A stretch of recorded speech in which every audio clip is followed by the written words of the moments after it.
तो दोस्तों बात कर रहे हैं हम नूतन की। नूतन ने अपनी माँ से 20 साल तक बात नहीं की थी। क्यों नहीं की थी, चलिए आज हम आपको बताते हैं। नूतन को फिल्मों में लाने का श्रेय उनकी माँ को दिया जाता है, लेकिन एक दौर ऐसा भी आया है जब इन दोनों में बातचीत बंद हो गई थी और रिश्ते काफ़ी बिगड़ गए थे। दरअसल नूतन ने अपनी माँ पर आरोप लगा दिया था कि वो उनका पैसा गलत और उनकी मर्जी के बगैर इस्तेमाल कर रही हैं।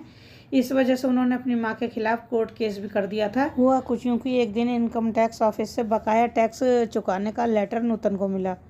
तो शोभना समर्थ ने नूतन को टैक्स भरने के लिए कहा। हालांकि नूतन उस कंपनी में 30% मुनाफे की हिस्सेदार थी और माँ नूतन को पूरा टैक्स चुकाने के लिए कह रही थी। बस इसी बात पर इन दोनों में बहस हो गई। रकम कुछ ज़्यादा थी टैक्स की। नूतन ने माँ से कहा, जितना मेरा शेयर है मैं उतना टैक्स भरने के लिए तैयार हूँ। वैसे भी मेरी सारी कमाई कंपनी में ही जाती है। ये बात गलत है कि आप टैक्स की पूरी रकम मुझसे ही भरवाना चाहती हैं।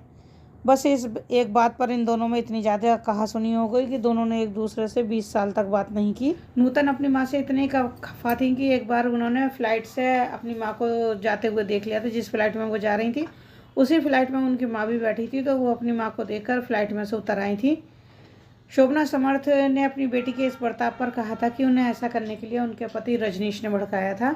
तो इसी तरह की और जानकारी देखने के लिए और सुनने के लिए मेरे चैनल पर बने रहिए और मिलते हैं आपसे अगली वीडियो में। लेकिन उससे पहले आपसे एक अनुरोध है, प्लीज़ वीडियो को लाइक कीजिए, शेयर कीजिए और सब्सक्राइब कीजिए अगर आप चैनल पर नए हैं तो। और इसी तरह की वीडियो देखते रहिए। चलिए मिलते हैं आपसे अगली वीडियो में, तब तक के लिए नमस्कार।